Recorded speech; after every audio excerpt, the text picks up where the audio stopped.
రెండు రిపోర్ట్లు ఉంటాయి. రెండు రిపోర్ట్లు వ్యయ పద్ధతిలో రెండు రిపోర్ట్లు ఉంటాయి.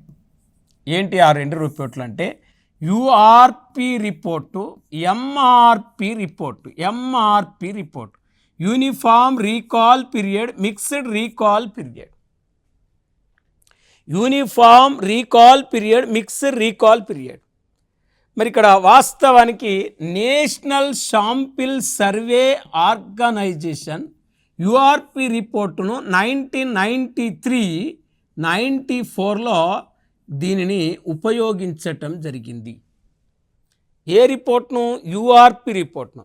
అంటే యూనిఫామ్ రీకాల్ పీరియడ్లో 5 రకాల ఆహారేతర వస్తువులు మినాయించి 30 రోజుల్లో ఆహార వస్తువులపై చేసే ఖర్చును తీసుకొని పేదరికాన్ని లెక్కిస్తారు, పేదరికాన్ని అంచనా వేస్తారు.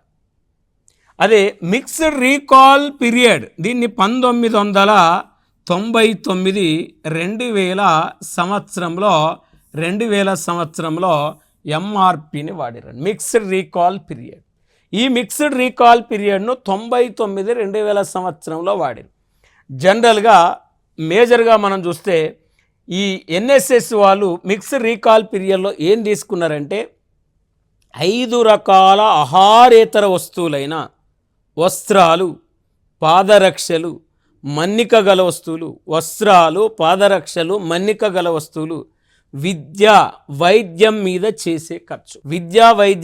చేసే ఖర్చుతో పాటు 30 రోజుల్లో ఆహార వస్తువులపై చేసే ఖర్చు, 30 రోజుల్లో ఆహార వస్తువుల మీద చేసే ఖర్చు తీసుకొని ఎంఆర్పి రిపోర్ట్ ఆధారంగా పేదరికాన్ని అంచనా వేస్తారు. ఎంఆర్పి రిపోర్ట్ ఆధారంగా పేదరికాన్ని అంచనా వేస్తారు.